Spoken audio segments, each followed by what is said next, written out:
Act 1, Scene 6. Day room, a little later. In the day room, the girls are sitting on chairs facing one another. Stephanie concentrates hard as Lorca helps her stretch her fingers into a G chord on Greg's guitar. On a couch nearby, Greg and Neil sit immersed in a video game, their faces lighted by the glow of the screen in the fourth wall. "Up, Greg! Go up!" Neil urges. "I'm trying," Greg says, squinting at the screen. "I can't find a handhold." Neil points to the screen. "Just to the right of that black rock, there's a crack you can grab. You have to use all your power to jump for it and grip it." Greg steels himself. "Okay, here goes." Eyes fixed on the screen, the boys watch the climber jump, their faces hopeful, then horrified. "No!" they cry. Neil looks determined. "Don't worry. If I make it to the top, I can still throw down a line and pull you up. If you're not dead." "I just fell 300 feet, Greg moans. "Pretty sure I'm a goner." "It's a video game," Neil says. "Willing suspension of disbelief." "Okay, go for it," Greg says. "I don't know why it's so hard for me right now. I just can't do it today." The teens are so intent on their activities that they don't notice when Chris and Gary enter the room and stand quietly watching. After a moment, Chris says in a voice loud enough to get their attention, "Hello, everyone. I want you to meet someone. This is Mr. Galvani." The girls look up and give them their attention. Still absorbed in their game, the boys murmur, "Hi," without looking away from the screen. Gary follows the doctor over to the girls. "This is Lorca," she says. "Hello, Lorca. Cool name." "Thanks," she says, shaking his hand. "And this is Stephanie." Stephanie clasps his hand and gives him a little smile. "Hi," she says. "Stephanie, pleasure," says Gary. Chris leads Gary over to the boys and says, "This is Greg and boys." "Boys." Greg glances up, surprised to see Chris and Gary standing there. Hastily, he tells Neil, "Pause it." Embarrassed, he turns back to them. "Sorry," he says. "No problem," Gary says. "What level are you on?" "Level 12, says Neil. "Oof, 12 is a tough one," Gary says. "It took me forever to get across the abysmal abyss. Now I'm stuck on 17, colossal chasm." Greg is flabbergasted. "You've made it all the way to level 17? "Yep. Death Drop is my favorite game. I've logged a lot of hours on it, more than I care to admit." "Me too, but never past 12. I'm Greg, by the way, and this is Neil." "Good to meet you both," says Gary, shaking their hands. Lorca looks at Gary curiously. "Are you a doctor here to poke and prod us?" No, not me," says Gary. "I get lightheaded at the sight of a thermometer. Dr. Carey's just showing me around." "Does one of your children have to chores?" Stephanie asks. No, it's nothing like that. I'm actually on a fact-finding mission for my company." "Your company?" Stephanie says. "What company is that?" Then she quickly adds, "If you don't mind telling us." "I don't mind," Gary says. "I'm with Fairway Records." Lorca looks stunned. "You mean the record company?" Gary turns to her with surprise. "You've heard of us, Lorca?" "I'm a music enthusiast," she replies. "That's a huge label. Josh Gibson is on your label. Do you know him?" "No, don't tell me. I'll die right here on the spot." Gary chuckles. "Well, we don't want that, so." "Who the heck is Josh Gibson?" Greg interrupts. "Only one of the greatest musical artists of our time," Lorca declares fiercely. "I like him," Stephanie chimes in. "Never heard of him," Greg mutters. "Me either," says Neil. Looking at Gary, he asks, "Have you heard of the consoles? They make music using only sounds from old video games. It's fantastic." They sound interesting, Gary says. "I'll have to." "Okay, you can tell me now," Lorca cuts in. "I can take it. Do you really know Josh Gibson?" "I hope so," Gary answers with a smile. "I signed him to his contract. I'll be seeing him tomorrow." Lorca gasps. "Tomorrow? You're going to see Josh Gibson? Tomorrow? Oh my. Would you please tell him hi for me, please?" "I'd be happy to do that for you," Gary says. "Josh appreciates his fans." "Oh, I'm definitely one of those," Lorca says eagerly. "He's my absolute favorite. So please, I'll tell him Lorca says hi." "Oh my gosh, I need air," Lorca says, jumping up and pacing, fanning herself with both hands. Stephanie rushes to her side and offers her an arm. Lorca clings to it as if she's trying not to faint. Eyes wide with wonder, she cries, "Tomorrow, Josh Gibson is going to hear my name. I can't believe it." "Jeez," Greg says, "don't pass out about it." Chris and Gary glance at each other, exchanging private smiles. At that moment, Lisa enters. She glances at Lorca, puzzled. "What's wrong with her?" she asks. Still amused, Chris says, "She'll be all right, Lisa. It's an age-related infirmity. Is everything okay?" Dr. Daniels was suddenly called away, and they need you for coverage in emergency for a couple of hours, Lisa says. Regretfully, Chris turns to Gary. "I'm so sorry," she says. "No problem," says Gary. "I'll contact you in a few days. Thanks for the look around." "You're most welcome," Chris says. "I appreciate your interest." Then she hurries out with Lisa. Gary stands silently for a moment, pondering his choices. Then he turns back to the teens with a gleam in his eye. "Hey," he says, "you want me to show you some secrets to Death Drop?" All the teens say yes. Quickly, the boys make a space for him between them. Getting down to business, Gary takes off his jacket, lays it on the back of the couch, and sits down between them while the girls hurry over to join them. "Should we start a new climb?" Neil asks. "No," says Gary, rolling up his sleeves. "Let's stay on level 12. It's a good place to learn." Neil hands Gary the controller, and they all turn their eyes to the screen.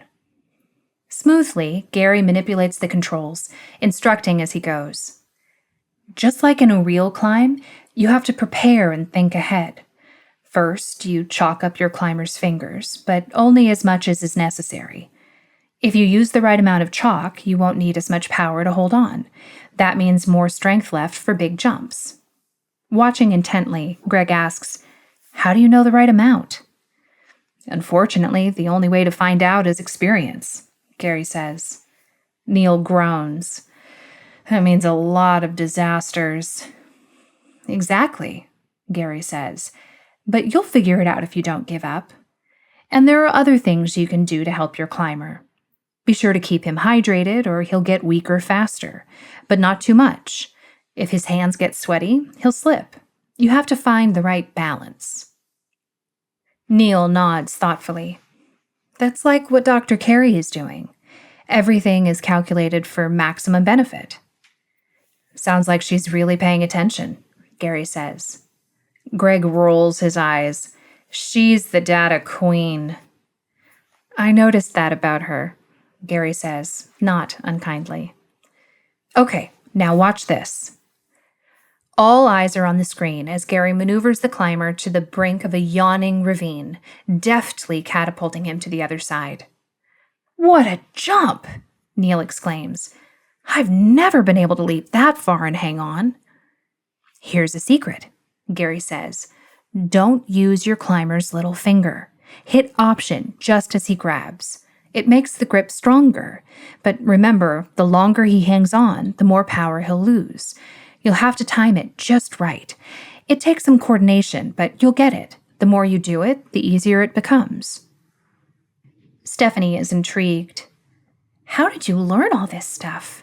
Did you read a book or something? Well, trial and error, Gary admits, and a lot of hours. Good thing I have such an understanding wife. Lorca looks surprised. Really? Your wife doesn't mind? Pausing the game, Gary turns to Lorca. We talked it over. She knows I'm under a lot of pressure at work, so we decided it would be good for me to have some decompression time when I get home. She sounds amazing, Lorca says. I don't know if I'd be willing to agree to that sort of thing. She's the most caring person I know, Gary says. In fact, she's the reason I'm here. When she heard about DeShore's, she asked me to come and see the clinic for myself. I read the material Dr. Carey sent me, but reading facts and walking these halls are two very different things. I have to say, I'm impressed. You all are so brave. Puzzled, Stephanie asks, why would you say that?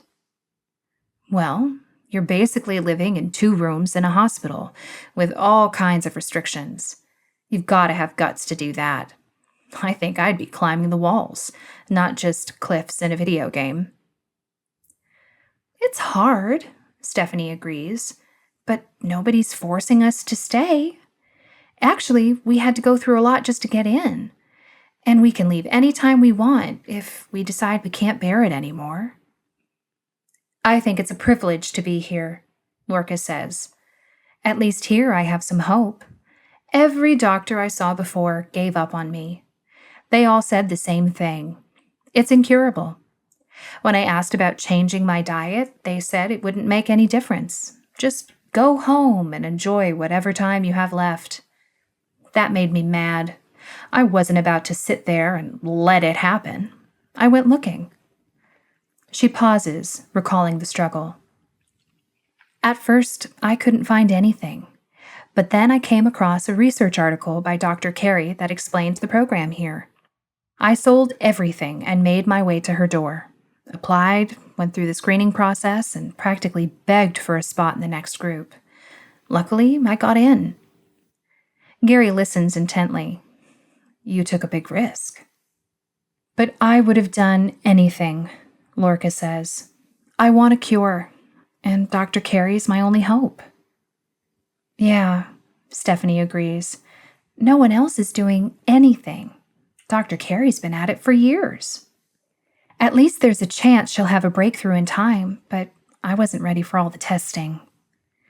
It's extensive and relentless, Neil says, but absolutely necessary if the research is going to produce any meaningful data. Unfortunately, everything takes longer because she's doing it all herself. He looks earnestly at Gary. When I heard about Dr. Carey's work, I thought maybe I could help her find the answer faster. I know I'm only 18, but this research is right down my alley. Neil's been studying this stuff since he was a little kid, Stephanie says. He's kind of a genius. Not really, Neil says. I think it was more because I kept getting these miserable rashes. I wanted to get rid of them and started wondering what caused them. By the time I was 12, I knew I wanted to be a research scientist studying the long-term effects of pollutants on the human genome. Ironically, DeShore's put a stop to the long-term part. But still, we scientific types are realists. We follow the evidence wherever it leads. Here at Grace, the research goes on in a scrupulously controlled environment where theories can be tested and data collected with precision not possible in the outside world. In her attempt to isolate all possible causative factors, Dr. Carey has eliminated GMOs, MSG, PCBs, BPA, BHA, EMFs, CFLs, EMIs, BHT affecting DNA, RNA, ATP, CSF, which opens paths to ALS, IBS, CFS, ACE, ADD, ODD, DDD, DID, EBV. Whoa, Gary says, holding up his hands. You lost me back at GMOs. I'm more of a PGA, NFL, MLB kind of guy. Oh, sorry, Neil says sheepishly. My mom says I get kind of OCD. I just want to help, leave something behind that matters. Good for you, Neil, Gary says. He glances around at their faces. Good for all of you. I can't imagine going through this at your age. Does it help being around others with the same condition? What? There's something wrong with me? Greg says with feigned alarm. I thought everyone felt like this at my age. Now I have inner turmoil. Oh, I hate that, says Neil. Be serious, Greg, Lorca chides. Mr. Galvani's trying to understand what it's like for us, and we're the only ones who can tell him. Greg looks away for a moment. Then he looks back to Gary and says, Well, I've only been here a month. So far, so good. I just didn't know my world would get so small. They're great people and everything, and I'm lucky to be getting the best care in the country. But I'm used to being out there moving around in the world. It's hard to live in a box. I know what you mean, Gary says. That's why I like rockhounding so much. It gets me outside, reminds me how big the world really is, and my life doesn't seem so small. They don't want us to go outside, Neil says. The city has too many environmental triggers. Yeah, Greg says. That's why we play so many video games. Otherwise, you'd go stir crazy in here. But if there's a cure, it'll all be worth it. The girls glance at Greg, and a shared understanding passes between them. Speaking of games, Gary says, handing the controller back to Neil. Why don't you try it now? Okay, says Neil. I'll give it a shot. Everyone watches as Neil works the controller, murmuring their approval. This part of level 12 he knows well. Skillfully, he navigates the familiar obstacles that tell him he's nearing the place of the dreaded defeat. We're getting close now, Greg says with a worried look. It's the place that always stops us. We've jumped it before and we can't hold the landing. Down we go. Game over. Gary looks at Greg with compassion. He knows how it feels to try everything you know and fall, then climb back up again and give it your best and still fail. But there are times when everything you know is not everything there is. Smiling at Greg, he says, I want to tell you something else. You already know there's only one ledge you can land on when you jump, right?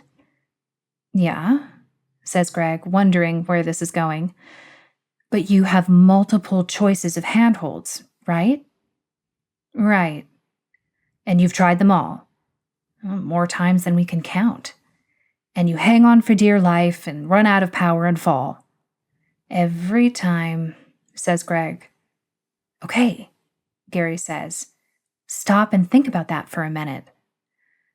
Puzzled, Greg stares at Gary and then at the screen. Neil has been listening, processing the concepts even as he continues the climb. Suddenly, Stephanie gasps. Oh, Neil, there it is. Immediately, the three teens announce with exaggerated horror, The abysmal abyss. Gary asks Neil, Are you sure you're ready for this? Without taking his eyes from the screen, Neil murmurs, I think so. I chalked up, had some water. Now I just have to commit. It's a long way across and down. Wait, Greg says. Have you figured it out? I think so, says Neil. Oh, I can't wait to see this, Greg says breathlessly. Neil hesitates. In unison, the teens begin chanting, Go, go, go, go, go, jump! Neil commits. All eyes follow the invisible arc of the climber on the screen.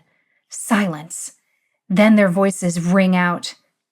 You're over! Grab on! Hit option! Hit option! Look out! Your power is draining!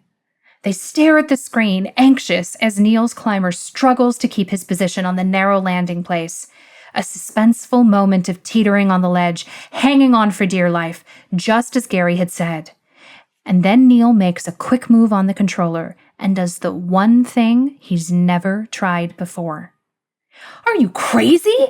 Greg yells. "Why are you letting go?" "Just watch," Neil says with some trepidation. Everyone stares hopefully at the screen. Greg shouts, "His power is coming back! He's not falling! How did you do that?"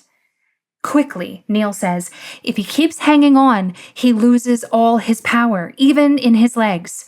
If he lets go, he still has the power to stand on that tiny ledge. "Wow," says Greg. "All this time, and it was as simple as just letting go. Unbelievable." "Yeah," says Neil, never losing his concentration. "But I still have to get around that turn." Slowly, he moves his climber sideways, taking one careful step after another. "Now I just need to creep around this corner and..." Suddenly, the shelf widens. Blaring, triumphant music blasts into the room. A loud voice announces, "Congratulations! You have defeated the Abysmal Abyss. Welcome to Level 13, Grizzly Gorge." "We made it!" Neil exclaims, blinking in amazement. With bright eyes and shouts of victory, the teens leap up joyfully and high-five one another, hugging each other, especially their new friend, whose grin is every bit as big as theirs.